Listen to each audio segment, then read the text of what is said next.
We have a double bad movie feature for you today. Yes, we got a couple bad ones, and this one that we're starting off with right now is a very bad one. Megalopolis. Ladies and gentlemen, I present to you a vision. Directed by Francis Ford Coppola. Directed, Apocalypse Now and, The Godfather. And man, he had like a whole bunch of awesome movies from back in the day. It's a legendary filmmaker. Legendary. He's literally a living legend. Yes. And this is literally a living pile of poop. Okay. This film stars Adam Driver, Aubrey Plaza, Jon Voight, Shia LaBeouf, Giancarlo Esposito, including Lawrence Fishburne, which also narrates this movie. Yeah. They all come together for a big old pile of crap. That's funny. Going into this film, I really didn't know what it was. The trailers were so vague about it. The first trailer was actually banned about it. Right. They took that thing off because they were like, what was this? Well, they took it down because the attributions at the end were not real. Yeah, it wasn't real. And basically this film is like, what if Rome now is transported into United States government? There's this guy that can control time, and what is the substance that he was using to make this huge city that he wanted to make? Megalon. Sounds like a Tyrannosaurus Rex ripoff to me. Okay. Pterodactyl. Megalon. Triceratops. And Megalon in this film is like this substance that can like cure like this certain things with tissue with people. It can build like these fungus buildings and have this type of transportation that you just step on like the Jetsons and it just walks you around. It looks like something that's so ambitious. It's a miracle product. It's a miracle material. It can heal gunshot wounds and broken arms, and you can build buildings and cities with it. Cities that will never decay, never go away. It is truly like life-changing. And as a matter of fact, Adam Driver's character, whose name is Caesar Catalina, got the Nobel Peace Prize, or the Nobel Prize, for creating Megalon. But before we continue, I just gotta do this just because this is what you do on the internet. Spoilers, y'all. Okay, I don't know. It's very hard to spoil this movie. Okay, because the movie is borderline nonsensical, so it's very difficult to spoil it. But just in case, Giancarlo Esposito plays a mayor, the mayor of New Rome. He wants to have the city in like his own way, and also Caesar wants to have this city in a certain way, and they're butting heads throughout the whole film. You said this was a big pile of shit, but I'll be honest with you, I didn't hate this film. I did not hate it. It is weird. It is going to be completely off-putting for 99% of people. As a matter of fact, I imagine most people watching this will have a hard time finishing the film. But I think I could see that Francis Ford Coppola had something on his mind, and he had a thought that he was trying to follow when he made this film. Now, there's some other distractingly bad choices that I think wrecked the film, because the movie just visually looks like ass. Okay, and this has got to be the worst looking movie I've seen in a long time. I was almost gonna say ever seen, but I'm not sure if it's ever, but it's pretty far up there. It looks like a student film. It looks unreal. And because of that, random clips of this film, they just go viral out of context, and no one can figure out what the hell is happening in this scene. Why would a movie need that? But at the same time, I can kind of get why Francis Ford Coppola made this film. Now, I think he messed up. I don't think this is a good film, but I kind of get it. Kind of like you said earlier, he's trying to draw comparisons between America and Rome, the collapse of America and the collapse of the Roman Empire. Yes. And so he's using these metaphors. He's saying, what if America was like Rome, right? And this whole movie is all metaphors, to the point that, again, it's almost difficult to describe the film without going into complete gibberish. On the surface, this movie is about the fight of the future of not just New Rome, but America. And Caesar Catalina, he wants to go to the future, a bright, beautiful future, this like utopia, with using his building material, Megalon. And Giancarlo Esposito is the mayor, and he represents like the status quo. He's like, no, that's too much change. That's too much. No, let's just clean up and fix the little mistakes we have here. We can fix the city, but we ain't gotta tear it all down and create Megalopolis, right? We can fix this city here. Shia LaBeouf and Jon Voight represent the past. You see them surrounded by like Nazi swastikas and all that stuff, and you know they're trying to well up and piss off the crowd so they can be angry and tear everything down. So they represent chaos in the past, and like again, when the movie's done and it's in my head, I'm like, I see what you're doing, I see it. But the moment to moment action of watching the film is truly excruciating. This movie is long. You feel it. It is weird looking. The effects are bizarre. Apparently, like because Francis Ford Coppola more or less paid for this film pretty much out of pocket. I know he sold some wineries. Well, he used 120 million of his personal money. Yeah. And then he also sold some of his wineries and stuff like that in order to finance this film. And so because of that, this is a rare glimpse at what a true auteur film would look like in 2024.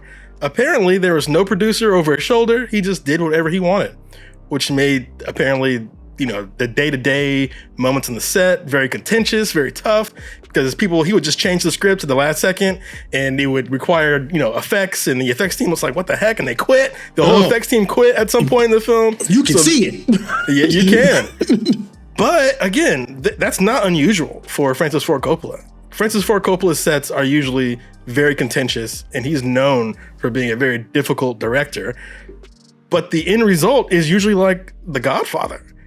But this time, we got something way different. This film feels like what his nephew Nicolas Cage has in his brain every time that he does a role. It does, yeah, you're right. Everything's gold. Everything's gold. Tacky. Yeah. Soft and all that. Everyone's shit. got terrible hair. Actually, they kind of have Nick Cage hair, actually. You know, I did see a lot of that a lot of the stuff that he was trying to say, because by the end of the film, you see they show glimpses of America when it comes to 9/11, when it comes to Hitler and things that the world was, like the bad things that's happening. It's just as tasteless as you're imagining right now. Exactly. But continue. but the road to get there was sloppy. Shia LaBeouf is in this film, and I could not escape his imagery. The imagery in my mind from seeing him, I was like, dude, that's Corey Feldman. Yeah, he does look like Corey Feldman. That's Corey Feldman in today. If you put a picture of Corey Feldman today and Shia LaBeouf in this film together, it's the same person. Bizarrely, bro, I thought Shia LaBeouf was a standout in this film. I thought he was doing really interesting things and making interesting choices. Yeah. And like, I was like, hey, this guy's kind of doing something here. Because his look is completely off-putting, just like the rest of the film. He looks insane. He has the longest mullet you've ever seen in your life. It literally comes down to like his waist, okay? Like, it's just horrible, okay? And his eyebrows, I guess they've been picked since, you know, like picked to death. So it's just like a little shadow of an eyebrow. He looks completely off-putting. Shia LaBeouf's character is a fellow rich person, a fellow important person, but he wants to be more important. He wants to be great. And he's downright jealous of Caesar. And so he wants to be at least, at a minimum, Caesar's equal. So he's trying to claw his way up to power. And the only way he knows how to do that is by sowing chaos and all kind of problems. So he's a very interesting character, but you're right. He is completely off-putting. When the LSD acid trip stuff was going on in the film. It's like the whole movie. Which part? Yeah. where the acid trip? Inside the Coliseum, where all of this stuff that was going on. A couple rows below me, there was some folks, some black folks down there. They was like, we're gonna see this movie and everything. They were down there, a little black family. And then the stuff started going on, and they picked their stuff up and walked out the theater. And then there was an older couple behind me, and they stayed. I'm like, you guys are still here? You know, I got up, went out to go get me something to eat for like 15 minutes, or, you know, I had to cook the food, whatever they had to get from the concession stand. Came back, and I'm like, oh, wow, I didn't really miss anything. I didn't miss nothing. I'm like the exact opposite. I'm like, maybe I did miss something. Maybe because this movie is such a LSD acid trip. I'm like, maybe things just went over my head. I bizarrely really want to see this movie again. Like, I am just like so fascinated. It felt like you're like glimpsing into Francis Ford Coppola's mind, and it is completely chaotic and insane. And you're like, oh my God. You know, I think this would be a tough watch for most people. But if you are just like fascinated to see what a extremely highly creative mind, what goes on in their head, this might be a good glimpse at that. Or this is a glimpse at something scarier. And maybe Francis Ford Coppola has had some mental deterioration over the years. I don't know. This is so strange. Yeah, apparently Francis Ford Coppola had been thinking about this movie for years. I think his first draft of this film, he wrote in like the 70s. And so this is something that's just been kicking around in his mind for years, or he wanted this to be like his magnum opus, you know? But again, some of the choices here are truly outlandish, truly bizarre. And again, everything's so on the nose here. Our main character, Caesar, and his wife, Julie, you get it? Julius Caesar? Julius. Okay. They have a baby, and the baby's name is Francis. So I'm like, what? He put himself in the movie, which is just so hilarious and so pretentious. With Adam Driver's character Caesar in this, he's able to control time. Yep. And then at a certain point, he loses it. But the thing is, I don't even know why he has it in the first place. Yeah, his time control powers, you would think that'd be very important to the movie, but it's not. He kind of does it like twice in the film, and everyone just knows he can do it. And as a matter of fact, he gets drunk at one point in the film, and he's just throwing bottles around, and the bottles just freeze in the air and then break and then unbreak, and it's really weird. I think him being able to control time was supposed to be a metaphor for the power of a great creative mind, that he essentially can mold the world around him. And at one point, he loses that thing, but he only gains it back with his muse, and his muse is his wife. Again, like, I get it, but it is odd. His metaphor would be like, you know, yeah, I'm the shit. Right. I'm the shit. I can do anything I really want at any time because I am time. I force time. Time is me. His creativity is what makes him so unbelievably powerful, and it makes people like the mayor defer to him, and it's the reason why whole cities can rise or fall depending on his thoughts and what he wants. And so again, I think the time power thing was a really clumsy metaphor. These characters are not interesting.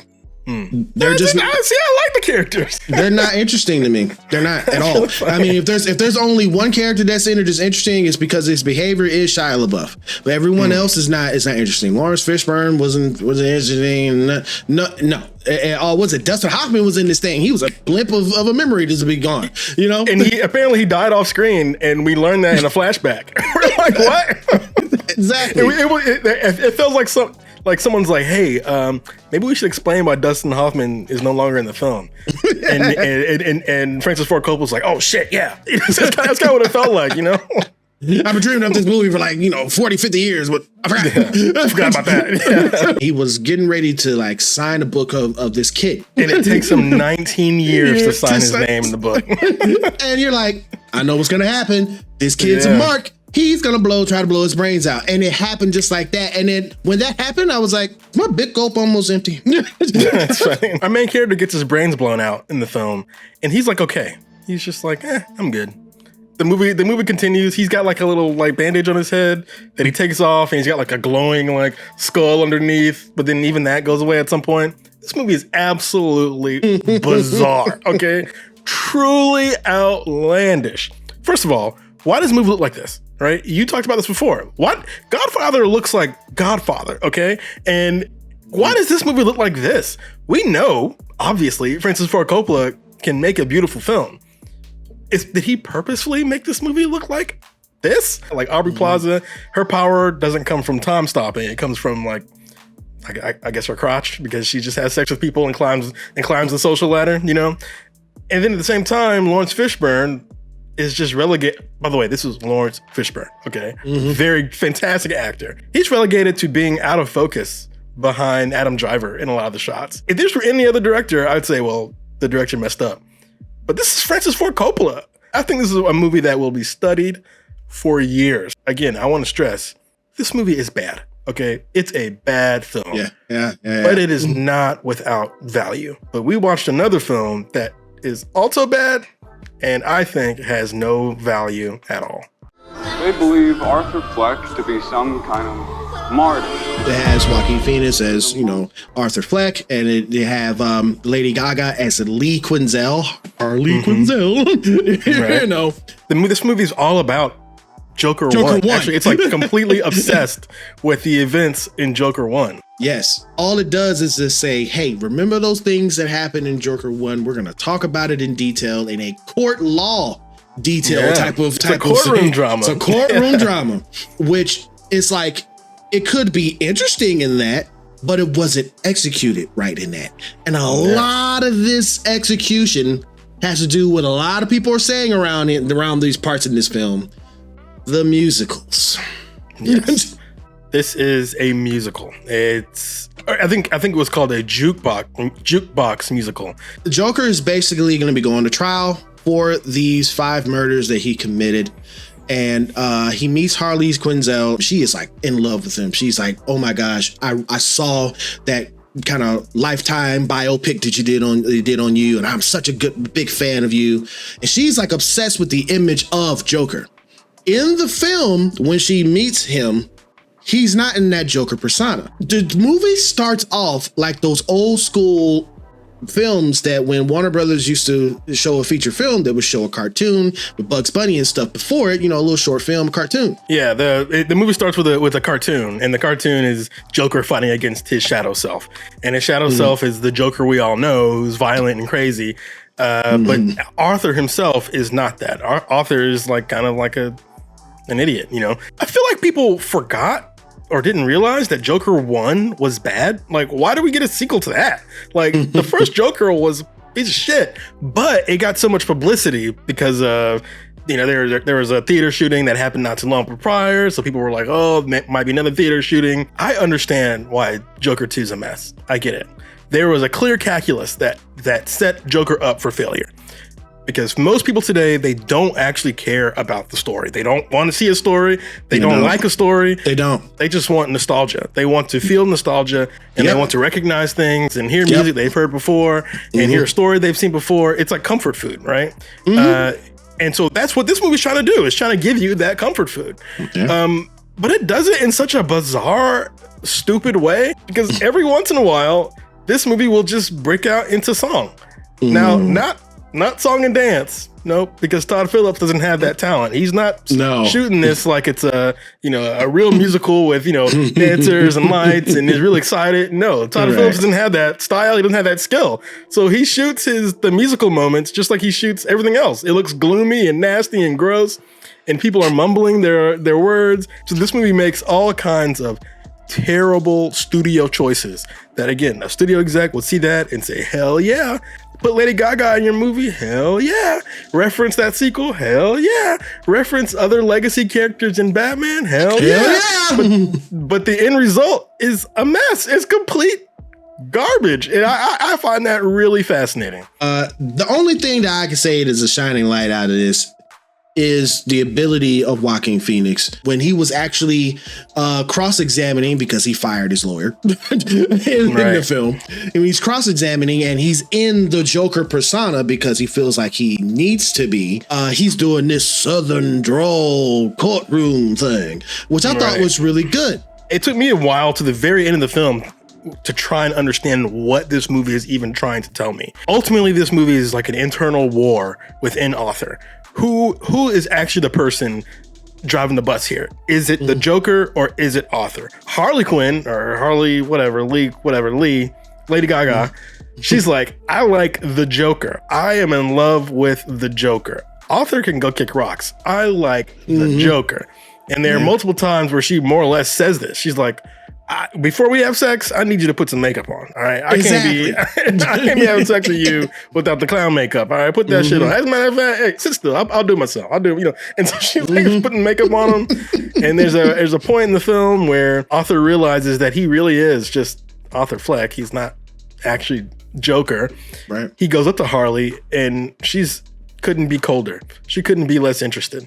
She's cold-blooded. No. Yeah. I like the showman, the thing that you put out to the world that she likes the chaos. The chaos. Yeah, she likes the chaos, the craziness, the violence. That's what she likes. Some of that stuff, I guess, just like with Megalopolis, when you kind of step back and ignore all the nastiness in the film, you're like, all right, at its core, I see what we're doing, but the execution is just trash. because they played everything so deadly safe. Matter of fact, they rarely let Joker out of the prison, okay? So not only do they not let our character do what he wants, they literally chain him down. They kept things perfectly within the status quo, whereas Megalopolis did not. It was bad because it was so outlandish, and this one was bad because it's so dull. It's so strange. Like, again, Megalopolis had an interesting story, I guess, that was just told in the worst way possible. Where Joker has the most boring, sterile story ever, and it's really just an excuse to introduce other members of Batman's Rogues Gallery. Like we meet Harvey Dent, and we meet, I guess, the real Joker at one point, and we meet Harley Quinn, and all these characters that we know and we've heard of and we recognize, and yet the movie bends over backwards to do nothing with them. The Two-Face scene is really key here, right? In that scene, the whole courtroom, which is essentially the movie, because the whole movie takes place in the freaking courtroom, explodes, okay? It blows up. And you're, as an audience member, you're like, oh, I guess we're going to figure out what happened. At no point does the movie tell you what happened. Who blew up the prison? Who blew up the courthouse? I don't know. Why? I don't know. For what? Were they trying to kill someone? I don't know. And the movie doesn't tell you, and it's not interested in telling you. The movie is much more interested in showing you that Harvey Dent now has a scarred face. You know what I mean? It would rather show you something you recognize than showing you the thing that makes sense, right? The thing that you need to so you can understand what's happening in the film. Yeah, the movie's like, that's not important. What's important is Harvey Dent's over here. It's like, oh, I think what happened is he explained what happened at some point. I think in the script it's explained. I think he probably shot scenes to explain it. But if this is what it feels like they just cut that shit because the studio execs were like, no one's going to care. No one's going to care about the logic of your film. They're only going to want to know what happened to Harvey Dent. And so that's all they show. It thinks I don't care about the story. I just want to recognize things. And I get so like frustrated when I see that kind of stuff. It's so naked and obvious. It's so naked. At what the movie's trying to do. Todd Phillips is a good comedic director. Yeah, it feels like he's like doing a cover. You know what I mean? Like it's like, oh, this is a serious movie by way of Todd Phillips. You know, this is Todd Phillips' version of Taxi Driver. You know, and he's just doing his best job of trying to pretend like he's Martin Scorsese, but he is not Martin Scorsese, right? No. He is not, and that's really fascinating, especially when Francis Ford Coppola is Francis Ford Coppola. He really is that guy. He truly is, and yet he makes that? What? So it's like so fascinating. Like I enjoy thinking about Megalopolis, but I didn't like watching it. Where the Joker, it's hard to think about it because nothing fucking happens in the movie. And then you sprinkle in some cameos, you know. There's cameos, the musicals here that's cutting the supposed tension that's supposed to be in this film. Like right when something's happening within Arthur in his brain. Why do birds sing? Yeah, exactly. It's like here's a song you recognize. Like, here's a character you recognize. Here's an actress you recognize. You know, it's like, here you go. This is everything you want, right? And no, what the fuck? No. I need a story at some point. We both did not like these films at all. But most importantly, how do you feel about these films? Please get in the comments down below and let us know what you thought about Megalopolis and also Joker. So go back to the club, bear it all, and stalk the kind of people that you enjoy. Fine. Thank you so much for clicking on this video. Hit that subscribe button right at the bottom, all right? We'll always be here for you, giving you some great movie reviews, okay? And if you did like the review of both of these films, please hit that thumbs up, all right? Or you hit that thumbs down, whichever you choose. It is your opinion. Just remember one thing, it is mostly wrong. Now I have to go wash my eyeballs out of both of these films. Man. Do they have like a special soap for bad films?